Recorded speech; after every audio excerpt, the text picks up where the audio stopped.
త్రివిక్రమ శ్రీనివాస్ గారు అప్రతిహతంగా మాట్లాడేటువంటి ఆ వాగ్ధాటి, అల్లు రామలింగయ్య గారి గురించి చెప్పిన సత్యాలు ఇవన్నీ వింటున్న తర్వాత ఇంకా ఎవరు ఆయన గురించి ఏమీ ఆవిష్కరించక్కర్లేదు, ఏమీ చెప్పనక్కర్లేదు, అంత కూలంకుషంగా మాట్లాడారు.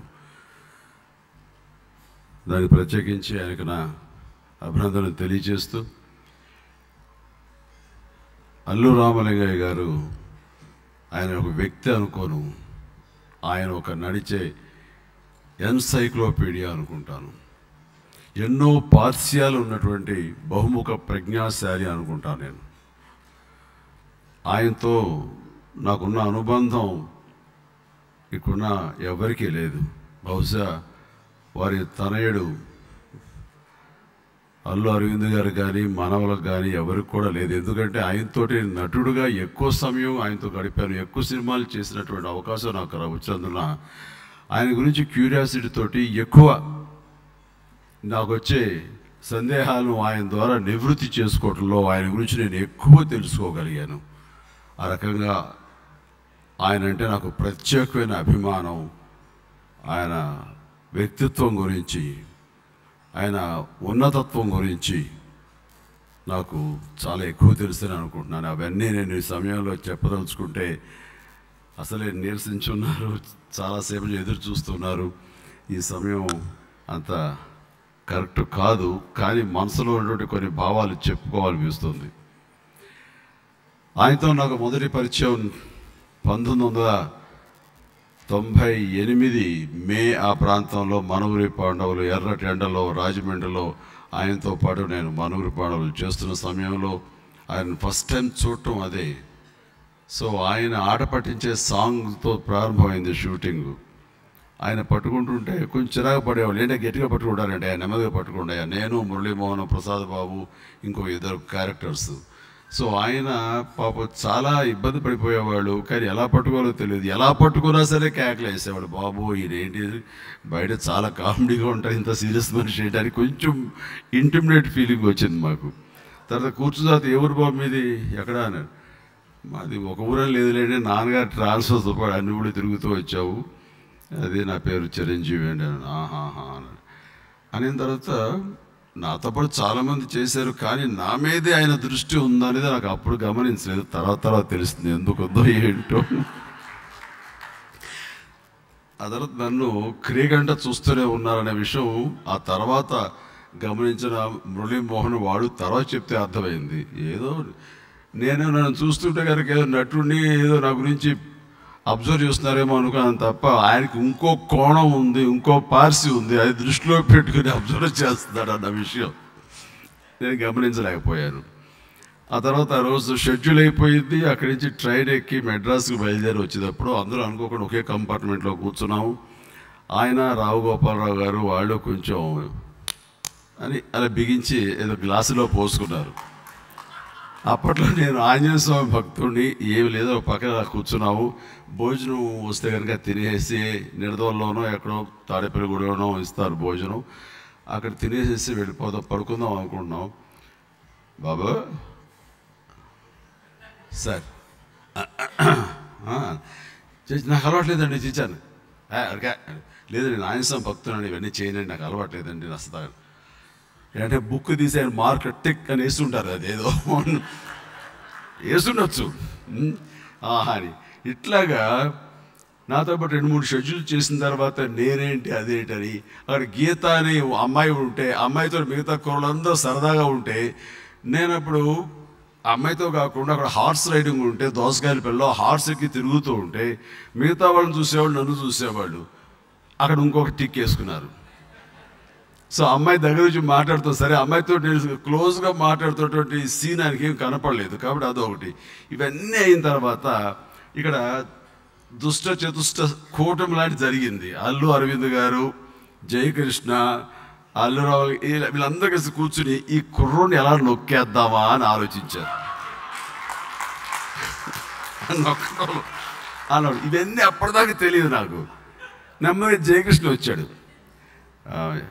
బాబు ఏమండే ఏంటండి జయకృష్ణ మా ప్రొడ్యూసర్ సినిమాకి ఇప్పుడు కాదు, ఇప్పుడు పెళ్ళికి ఎప్పుడు పెళ్ళాడు బాబు, ఎప్పుడు ఎంటర్ అవుతాను, ఇప్పుడు పెళ్ళాడు మనకి తెచ్చి అదేం కాదు, చిచ్చి మనం ఇంకా 7-8 ఏళ్ళు పోవాలి, 5 ఏళ్ళు పోవాలి, నిలదొక్కుకోవాలి ఇండస్ట్రీలో అని ఊరుకోండే మంచి ఇప్పుడు ఈ టైంలో చేసుకోవాలి. అది నాన్నగారు అడ్రస్ ఏంటి అని అన్ని నెమ్మదిగా లాగుతున్నారు. ఆ తర్వాత రామలింగ గారు వేరే ఇంకో పక్క నుంచి ఇది ఇవ్వాలా ఇవ్వకుండా సందిగ్ధం.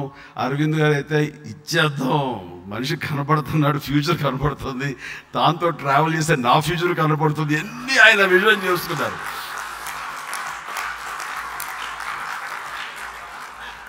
ఆయనంత విజనరీ ఎవరు లేరు, అందరికి తెలిసిందే కదా.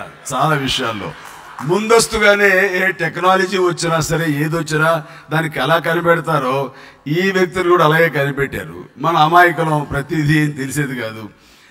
అయిన తర్వాత వీళ్ళందరూ కలిపి కూడబలుక్కున్నారు. రామలింగ గారు ఏమో ఆయన తెలిసిన 2-3 పెద్దోళ్ళతోటి చేశారు. చాలా మంచి కురవాడు అండి, బుద్ధిమంతుడు, ఆంజనేయ స్వామి భక్తి తప్ప ఇంకోటి లేదు, ఏ చెడు అలవాట్లు లేవు, అమ్మాయిలనే బహుదూరంలో ఉంటాడు.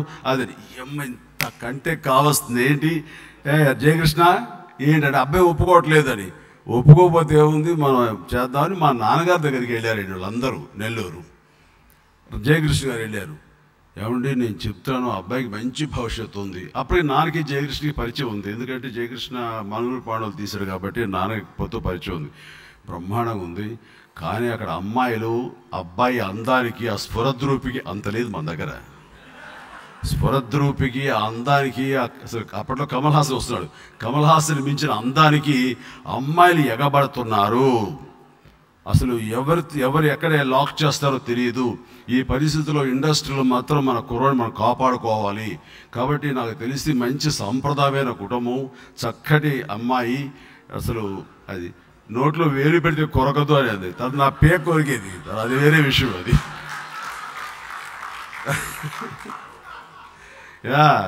తన పేకగా నిండుగా నగలు చేయించిపోతే అది నెక్స్ట్ నా పేక మీదకి వచ్చేది తన నోరు. అలాంటి నోట్లో వేలు పెడితే అంత మంచి సౌమ్యురాలు అని చెప్పేసి, అలాంటి అమ్మాయితో ఉంటే మన అబ్బాయి జీవితం బాగుంటుంది. ప్లస్ భోజనాలకి వాటికి కష్టపడిపోతున్నాడు, అబ్బాయి చిక్కిపోతున్నాడు. ఒక్కడి మాత్రం సత్యమండి, ఇండస్ట్రీలో నమ్మకూడదు, ఏ అమ్మాయి ఎక్కడి నుంచి ఎలాగా పట్టుకుని తను ఇచ్చేసుకుని తెలియదు. ఆ తర్వాత మన అబ్బాయే కాదు, ఆలోచించుకోండి మీరు అని చెప్పేసరికి పాపం నాన్నగారికి ఎప్పుడైతే మైండ్లో పడిపోయిందో, ఆయనకి జయకృష్ణ లాంటి మనిషే అంటున్నాడు అని చెప్పేసి, నాన్న ఏంటి పెళ్ళేంటి, నాన్న పెళ్ళేంటి నాన్న, చేసుకోరా, నీ ఆరోగ్యం కూడా బాగుంటుంది, మంచి ఇంటి పట్టు భోజనం తినచ్చు అని చేయొచ్చు. లేదు నాన్న, నిజంగా చెప్తానండి, దండేసి గొర్రె పొట్టేల్ని బలికి తీసుకెళ్ళారండి నన్ను, అలా ఈడ్చుకెళ్ళారు. అప్పట్లో నాకు ఎప్పుడు నాకు మొహమాటమే, ఎవరి మరి గట్టిగా కాదరలేను. సరే అయినా సరే ఇది కానీ కొంచెం గట్టిగానే ఉందాం అనుకున్నానండి. పెళ్ళు చూపులు అన్నారు. సో ఎప్పుడైతే సురేఖను చూసానో,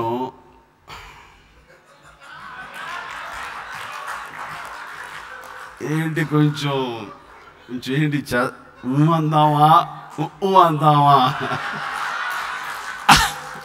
అనేది స్టార్ట్ అయింది. నో, ఎస్ వద్దు, మన కెరీర్ మనకి ముఖ్యం. ఇప్పుడు 4వ సినిమా 5వ సినిమా చేస్తున్నాం, లవ్ ఇన్ సింగపూర్ ఓ పక్కన చేస్తున్నాం, ఇంకో చేస్తున్నాం, ఇది కథ కాదు బాలచంద్ర గారి సినిమా చేస్తున్నాము, కుక్కడు చెప్పు దెబ్బని ఇంకో సినిమా చేస్తున్నాం, న్యాయం కావాలి ఇంకో సినిమా. ఇప్పుడు మన ముమ్మరగా సినిమాలు ఉన్నాయి, చేతు సినిమా లేకపోలేదు, సినిమా తర్వాత సినిమా ఊపిరి సలపకుండా ఉంది. ఈసారి కాదుకూడదు అన్నాను. మళ్ళీ ఇంకోసారి ఏదో టీకి ఇంటికి రా బాబు అన్నారు. ఎందుకు వెళ్ళకూడదు అనుకున్నామండి. కానీ ఆ అమ్మాయితో చూసిన ఫస్ట్ చూపులు మళ్ళీ గుర్తుకొచ్చి ఇంకోసారి చూద్దాంలే అని చూసేసరికి ఈసారి కాఫీ పెట్టింది ఎవరో తెలుసా, సురేఖ పెట్టిందంట. అది ఇచ్చారు. కాఫీ తాగను అనలేను, తను పెట్టింది కూడా తాగానని. అదేం కలిపిందో ఏంటో తెలియదు ఆ కాఫీలో. ఎప్పటికీ అంటారండి, ఏ మందు కలిపిందో ఆ క్షణంలో అన్నాను. ఇంకా ఊహు అంటావా లేదు, ఇంకా అనేసారు. ఇంకా అనిన తర్వాత అయితే తర్వాత చూస్తుంది, నేను కళ్ళు తెరిచేసరికి పెళ్ళి అయిపోయింది. ఆ పెళ్ళికి పెద్ద తతంగా ఉంది. రామలింగయ్య గారేమో అనుకున్న 2 నెలల్లో చేసేయాలంటారు, అది ఫిబ్రవరి. నాకేమో మే వరకు చాలా బిజీ షెడ్యూల్స్, ఒక్కరోజు కూడా ఖాళీ లేదు. తాతయ్య పర్యావరణంలో ఎంఎస్ రెడ్డి గారు నిర్మాత, ఆయన అసలే కర్కోటకుడు అనమాట డేట్స్ వదలటానికి. అయిన తర్వాత ఇదో డేట్ లేదంటున్నారు కాబట్టి నేను మే జూన్లో చూసుకుంటాలే అని అంటే, ఈయన అల్లు అరవింద్ గారు ఎక్కడ మన చెయ్యి వదిలితే మట్ట గుడిసెలకు జారిపోతారు భయంతో వెళ్ళి ఏమైనా సరే 3 days సంపాదిస్తా అని చెప్పి వాళ్ళు ఎంఎస్ రెడ్డి గారి దగ్గర కూర్చుని నువ్వు 3 రోజులు ఇస్తావా చస్తావా అరే నూతన్ ప్రసాద్ బిజీ అయ్యా, నూతన్ ప్రసాద్ నాకు డేట్లు పోతే మళ్ళీ దొరకవు, మీరు మేలో పెట్టుకోండి అంటే అది పెద్ద తతంగం. అది ఆఖరికి ఇవ్వకపోతే మానేస్తాడు మీ సినిమా అని. ఆఖరి 3 రోజులు అండి. 1 పెళ్లి కొడుకు చేయడానికి, 2 పెళ్లి చేయడానికి, 3 అది ఏదో చేస్తారుగా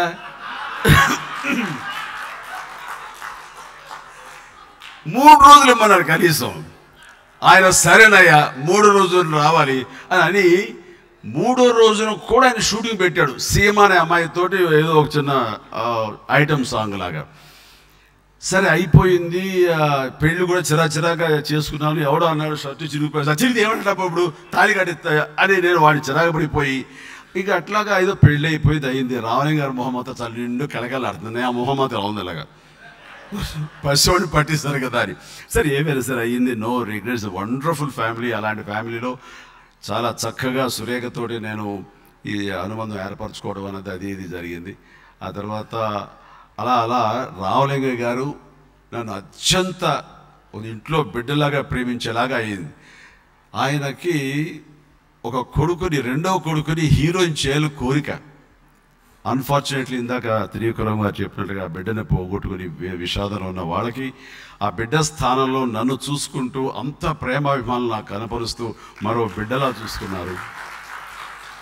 ఆ తర్వాత నేను అంచెలంచెలుగా సినిమా ఎదుగుతూ ఉంటే కనుక ఏదో వాళ్ళ బిడ్డ అభివృద్ధిలోకి వస్తున్నాడు అన్నట్లుగా చూసుకుంటూ వాళ్ళ ఫ్యామిలీ మెంబర్స్ కానీ ఇట్లా 2వ కూతురు వసంత గారు కానీ వీళ్ళందరూ కూడాను మిమ్మల్ని చూస్తుంటే మా బ్రదర్ చూసినట్టే అనిపిస్తుందండి, వాడు ఉంటే ఇలాగే వచ్చేవాడు కదా అంటూ వాళ్ళందరూ నాలో ఒక ఇంటి అల్లుడని కాకుండా ఇంటి బిడ్డగా వాళ్ళందరూ చూసుకుంటూ అలాగా అవినాభావ సంబంధం ఏర్పడింది.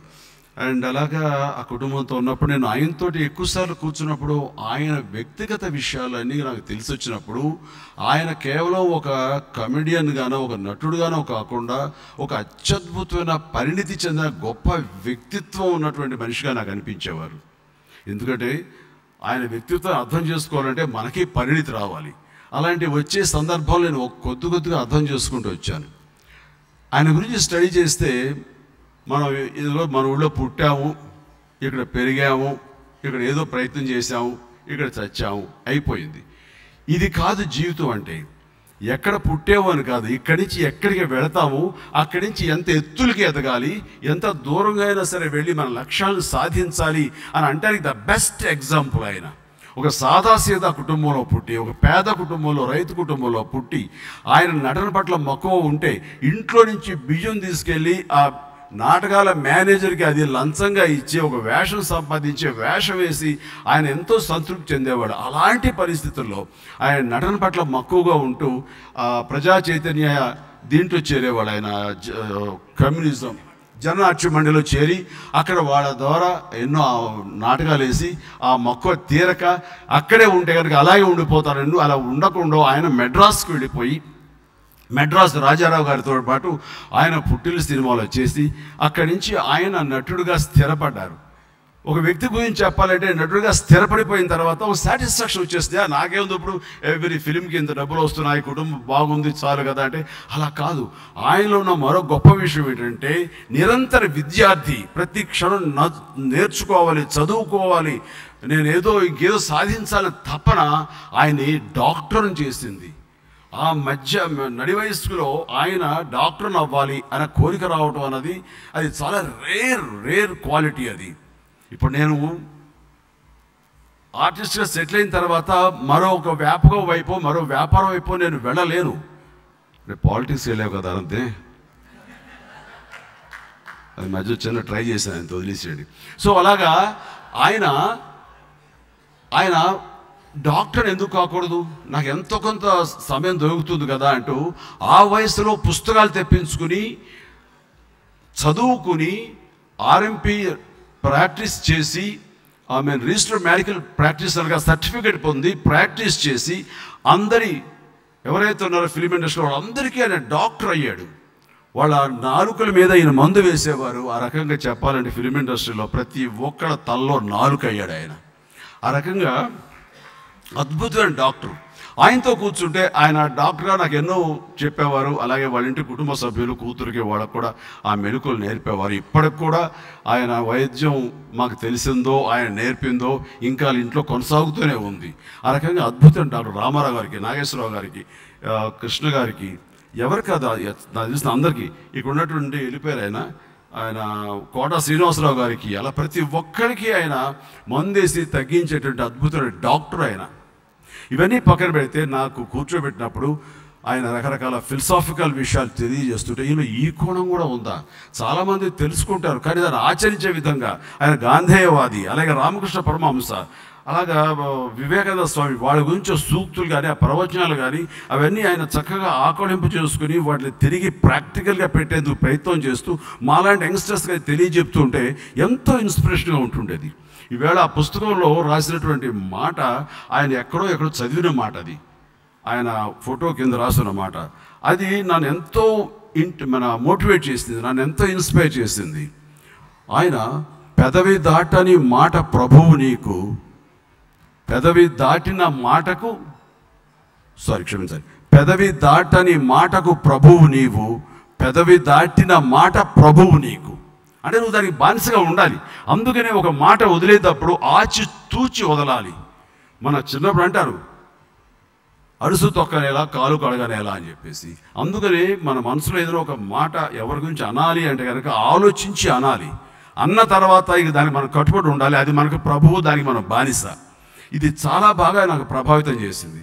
అందుకని ఆ మాట అనుకోకుండా ఈవేళ ఆయన పుస్తకంలో అది కింద క్రోడీకరించారు. చాలా సంతోషం. అది నాకు ఎంతో ఇన్స్పిరేషన్ చేసింది. ఇలాంటివి ఎన్నో చెప్తుండేవారు. గాంధీ మహాత్ముల గురించి చెప్తుండేవారు, ఆయన నిబద్ధత గురించి, ఆయన మొండితనం గురించి, పట్టుదల గురించి చెప్తుండేవారు. ఈయన అంత పట్టుదల ఉండేది. ఈయన అస్పృశ్యతకు ఎంత వ్యతిరేకం అంటానికి సురేఖ వాళ్ళు నాకు చెప్తుంటారు. మా అత్తమ్మ కొంచెం చాందస్తంగా ఉండేవాడు, చాదస్తంగా. ఇంట్లో ఎవరైనా సరే కొంచెం ఇదిగా ఉంటే, మా మంత్రిగా ఉండే పీరియడ్స్లో ఉంటే వాళ్ళు గబుక్కుని ఇంట్లో రావద్దని చెప్తుంటే ఆయన చాలా అవమానంగా ఉండేది అనమాట. అలాగని ఆ ఇంట్లో మైలు పడిపోతుంది. ఏంటి మైలు అంటే అర్థం ఏంటని చెప్పేసి ఆడబిడ్డలు ముట్టుకుని ఇంట్లోకి వెళ్ళి అన్ని వస్తువుల్ని ముట్టుకునేవారు, అన్ని బట్టలు ముట్టేసుకుని ఇప్పుడు మైల ఏం చేస్తావంటే ఏం చేస్తారు, ఎవరు ఏం అనలేరైనా. సో ఇది మన యొక్క ఒక మూఢనమ్మకం తప్ప, అనవసరంగా వాళ్ళని మానసిక ఇబ్బంది పెట్టడం తప్ప, అలాంటివి దూరంగా పెట్టి వాకిట్లో కూర్చోబెట్టి వరండాలో కూర్చోబెట్టి దరిద్రపు సంస్కృతి పెట్టద్దు. వాళ్ళు ఇంట్లోకి రమ్మని, ఇంట్లో కూర్చోమని చెప్పి ఆయన అంత ఇదిగా ఎంత అడ్వాన్స్గా ఆలోచించేవాళ్ళు 40స్లోను 50స్లోను. సో ఏ రకంగా చూసుకున్నా సరే ఆయన ఎంతో అడ్వాన్స్డ్ థాట్స్ ఉన్నటువంటి మనిషి. ఆయన గురించి ఇలా మాట్లాడుతూ పోతే ఎంతైనా మనం మాట్లాడుకుంటూ వెళ్ళొచ్చు. అట్లాగా ఇంకా ఆయనలో ఎంత చతురత ఉంది అంటానికి ఇంకో చిన్నది, అది సరదాగా చెప్పచ్చు లేకపోతే మానేయచ్చు, చెప్తాను. దీన్ని ఇంతటితోటి ఆపేసి దీన్ని ఎక్కువ స్ప్రెడ్ చేయొద్దు. ఓ రోజు షూటింగ్ వచ్చారు, అన్నయ్య షూటింగు. ఆయన షూటింగ్ వచ్చే ముందు బయట గేట్ దగ్గర, బాబు అంటే నేను కొంచెం హీట్లో ఉన్నానా టెన్షన్లో ఉన్నానా అని, నేను సరదాగా ఉంటే మాత్రం అని వచ్చేస్తారు. ఉన్నానంటే అక్కడికి కామ్గా ఉండి వెనక్కి వెళ్ళిపోతారు. ఇది ఆయన ఉన్న అలవాటు. ఆ రోజు చాలా సాంగ్ సీక్వెన్స్, చాలా సరదాగా ఉన్నాను. కూర్చున్నారే మాట్లాడుకున్నాము. సాంగ్ వస్తుంది, ఆయన వేటూరు గారు రాసిన సాంగ్ అది. వాన వల్లప్ప వల్లప్ప ఒళ్ళప్ప గించే సామిరంగా అంటే వస్తుంది. అందులో చిన్న మిస్ట్ తోటి బాడీలు తడిచి ఉన్నాయి. నేను షార్ట్ చేసుకుని వచ్చి నేను పక్కన కూర్చున్నాను. బాబు ఏంటది పాట, వాన వల్లప్ప వల్లప్ప. మన చిన్నప్పుడు వాన వల్లప్ప వల్లప్ప అని పాడుకునేవాళ్ళం చేతులు పట్టుకుని. ఆ పాటలో ఆ పదాలని ఆయన చక్కగా రాసి దాన్ని రొమాంటిక్గా రాశారు. వా వా వా వా. ఆ తర్వాత ఏంటి, వాన వల్లప్ప వల్లప్ప ఒళ్ళప్పగించే స్వామిరంగా. అమ్మని ఒళ్ళప్పగించే అంటే అయ్య బాబోయ్, చాలా రొమాంటిక్ ఫీల్ ఉన్నాయి ఆ వేటూరి గారు, చాలా బాగుంది అని. అటు నుంచి ఎవరో వ్యక్తి వెళ్తున్నారు, గించిందా అన్నారు. మా గారు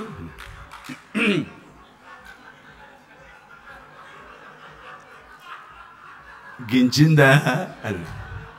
గించడం ఏంటి, పగించిందా, నాకు అర్థం కాలేదు. రాలేదండి, పగించిందా బాబాయ్ ఏంటన్నా మాటలు భలేవరే మీరు చేసి ఊరుకోడు మాగారు. అది చేసి అదే లేదండి, ఎందుకు అంత సరదాగా ఉండేవారు, ఒక ఫ్రెండ్గా లాగా ఉండేవారు ఆయన. అంట్లో చాలా సరదాగా చాలా జోవియల్గా ఉంటాడు. అలాంటివి ఎన్నో ఎన్నో ఉన్నాయి. అలాంటి వారి గురించి పుంఖానుగా చెప్పచ్చు. ప్రతిరోజు గుర్తు తెచ్చుకుంటే ప్రతిరోజు ఒక వండర్ఫుల్ ఇంట్రెస్టింగ్ ఇది ఉంటుండేది. అండ్ అలాంటి నాకు ఒకరోజు ఏమనిపించిందంటే, హైదరాబాద్కి వచ్చిన తర్వాత ఆయన నెమ్మదిగా ఫేడ్ అవుట్ అవుతున్నారు అని. ఆయన ఎంత జాగ్రత్త పరులు అంటేనండి, ఆయన 25,000 రూపీస్ మించి ఆయన రెమ్యునరేషన్ పెంచేవాళ్ళు కాదు. పెంచే అవకాశం ఉండి ఇస్తే ఇచ్చేవాళ్ళు ఉన్నారు, నాకు వద్దు అనేవాళ్ళు. పెంచితే రామలింగ గారిని తీసేస్తారేమో, ఎవరు బుక్ చేసుకోరేమని అంత భయం. ఈ రోజుల్లో అలా కాదు కదా. పెంచి వాళ్ళ పవర్ తెలిసిన తర్వాత, వాళ్ళ ఇంపార్టెన్స్ తెలిసిన తర్వాత పెంచడమే ప్రధానంగా పెట్టుకున్నారు. కానీ రామలింగ గారు పెంచడానికి కొన్ని సంవత్సరాలు పట్టింది. అది యుద్ధ భూమి సమయంలో అల్లు మన రాఘవేంద్ర గారు సినిమా తీస్తున్నప్పుడు ఆయన నాకు ఆ విషయం చెప్పిన తర్వాత, మాయారు మీరు పెంచచ్చండి. బాబు వద్దు వద్దు బాబు, లేదని మాట్లాడతాను, పెంచే ఇది మీకు ఉంది, పెరగాలి మీకు అని మన రాఘవేంద్ర గారితో మాట్లాడితే ఆయన, బాబు ఇద్దాం బాబాయ్ 50,000 ఇద్దాం అన్నాడు. అని ఇప్పించి 50,000 ఇప్పించాను. అవునా అని చాలా ఆనందపడిపోయారు. ఆయనకి 50,000 ఫస్ట్ టైం వస్తుందంటే కనుక యుద్ధం సమయంలో. అట్లాగా ఎక్కువగా డబ్బు యావలేదు, డబ్బు సంపాదించాలేదు, నిలదొక్కుని ఈ ప్రొఫెషన్లో ఎంత కాలం మనం సస్టైన్ చేయాలి అనేది ఆయన ప్రధానది. అలాగే తనకు ప్రొఫెషన్ వచ్చేసింది, దీంట్లోనే ఉండాలని కాదు. ఎందుకని మంచిది, వేణీళ్ళకి చన్నీళ్ళు తోడుగా ఉండాలి అంటూ పక్కన ఒక చిన్న బిజినెస్ లాంటిది పెట్టుకోవాలి. ఆయనకి ఉన్న దీంట్లో ఒక ట్యాక్సీ కొనేవాళ్ళు, ఆ ట్యాక్సీని కూడా నడిపించేవాళ్ళు. ఆ ట్యాక్సీ అది పెద్ద కామెడీ సీన్ అనుకోండి. ట్యాక్సీ దానికి ఆగిపోయి దానికి ప్రాపర్ రిపేర్లు చేయక అది ఆగిపోతుంటే ఆ తమిళ డ్రైవర్ ఈయనేమో మీద కేకలేస్తుంటే, దాన్ని ఏం చేయమంటారంటే వచ్చి నెట్టు అంటే పాపి రోడ్డు మీద ముసుగేసుకుని ఆ బండిని తోసి ట్రన్న తర్వాత గవ్వ ఇంట్లోకి వెళ్ళిపోయేవాడు ఈయన. సో ఇలాంటి కామెడీ సీన్లు కూడా ఎన్నో నేను విన్నాను, చూశాను అది. సో ఆ రకంగా తాను కేవలం బిడ్డల విషయంలో కూడాను వాళ్ళకు ఒక దారి ఏర్పరచాలని అల్లు అరవింద్ గారికి ఒక ఫైనాన్స్గా సపోర్ట్ చేస్తూ గీతార్ట్స్ని ఏర్పాటు చేసి తనకు నిర్మాత కావాలి అంటూ తనకి నచ్చినటువంటి సినిమా తంగ పథకం అనే సినిమా, అంటే మన బంగారు పథకం అని మన డబ్బు అయింది. ఆ సినిమాని తీసుకొచ్చి ఆయనతో ప్రారంభించి అక్కడి నుంచి ఊళ్ళో మా ఊళ్ళో మహాశివుడు లాంటివన్నీ చేసుకుంటూ అలా అంచెలంచెలుగా తన కొడుకు నిర్మాత అవ్వాలని కోరుకున్నారు ఆయన. అంతటే అగ్ర నిర్మాత అయ్యేలా ఎందుకో చూశారు ఆయన. అట్లాగే నా విషయం వచ్చేసరికి మా ఇంట్లో ఒక యాక్టర్గా ఉన్నాడంటూ నన్ను చూసుకుంటూ ఆయన సాటిస్ఫై అయ్యేవాడు. అట్లాగా ఈ రోజున బన్నీ కూడా హీరో అయింది, ఇవన్నీ కూడా ఆయన చూసుకున్నారు అప్పట్లో. అండ్ ఈ రోజున సూపర్ స్టార్ బన్నీ అవటం అన్నది ఆయన చూస్తుంటే ఇంకా ఆనందపడతారు. అది జరుగుతుంది, ఎక్కడుండి చూస్తుంటని అనుకుంటాను. ఆయన ఈ రోజున తన పేరు మీద ఈ 100వ పుట్టినరోజు నాడు, శత జయంతి ఉత్సవం నాడు ఇంత ఘనంగా ఉదయం ఆ స్టూడియో నిర్మించడం కానీ ప్రారంభించడం కానీ, ఇక్కడ ఇంతమంది మహామోహుని యొక్క సమక్షంలో ఆయన గౌరవిస్తూ ప్రతి ఒక్కడు ఆయన గురించి కీర్తిస్తూ ఈ రకంగా మాట్లాడుతుంటే నిజంగా ఆయన చిరస్మరణీయుడు. ఆయన మరణించలేదు, మన మధ్య ఉన్నారు. దానికి ప్రధానమైన కారణం అల్లు అరవింద్ గారిని అంటాను. ఆయనకు స్ట్రాంగ్ ఇది ఉండి తండ్రి ఘనతని మనం చెప్పుకోవాలి. మనం చెప్పుకోకపోతే ఇంకెవరు చెప్పుకుంటారు? మనమే చెప్పుకోకపోతే మనవలు ఏం చెప్పుకుంటారు? మనకి ఇంకేం బాధ్యత ఉంటుందంటూ ఆయన చేసి చూపించి నిలబెట్టి అది వారసత్వంగా తన బిడ్డలకి అప్పగించారు ఈ రోజున. కాబట్టి ఇది అప్రఖ్యాతంగా అలా సాగిపోతుంది. ఇది 100 సంవత్సరాలే కాదు, మరొక 100 ఏళ్ళు అలా కొనసాగుతూ రామలింగయ్య గారు అనే ఆయన ఒక చరిత్రలో గతించిన చరిత్రలో కాదు, నడుస్తున్న చరిత్రలో ఆయన చిరస్థాయిగా ఉండిపోవాలని కోరుకుంటూ నాకు ఈ అవకాశం ఇచ్చినందుకు, నేను ఆయన కుటుంబ సభ్యుని అయినందుకు నేను ఎంతో గర్విస్తున్నాను, సంతోషిస్తున్నాను. ధన్యవాదాలు.